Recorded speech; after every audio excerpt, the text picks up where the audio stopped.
Second to last thing we're going to be learning about today is the body temperature homeostasis.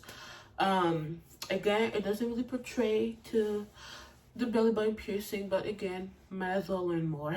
I love saying again, as you can see. So the body temperature homeostasis is also called thermoregulation.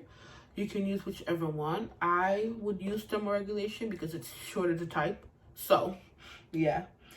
Central thermoreceptors are found in the hypothalamus, which is the part in your brain, which is a part in your brain, and it acts as your body's thermostat. You know, when you check a thermostat and you see it 70 degrees, 95 degrees, basically. So when we're going to talk first about when your body gets too hot or the temperature rises. So on a hot summer day, you're walking in your body and you get so hot. You notice that you start sweating, correct? So this is one way your body tries to keep you cool. Sweating, so there's evaporation. So the evaporation takes, the heat away because you start sweating. The second thing your body does, which probably isn't common, isn't too known, is vasodilation.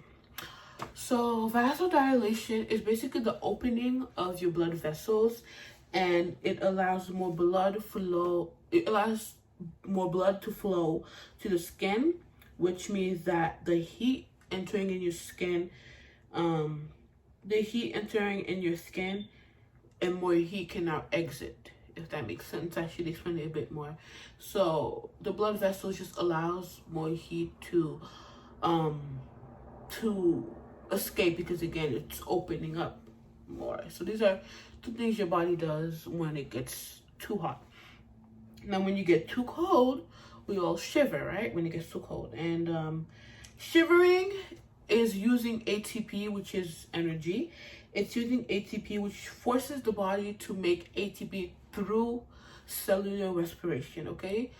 ATP is made through a process called cellular respiration. And then, and during that process, only 85% actually becomes heat. So, yeah, these are two things your body does when it gets too cold. It shivers and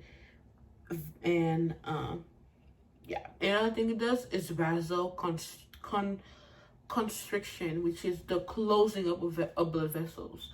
So you can kind of say as opposite of vasodilation, because the vasoconstriction is closing up the blood vessels, so it's making so it's keeping the heat in your body rather than taking the heat out of your body. Okay.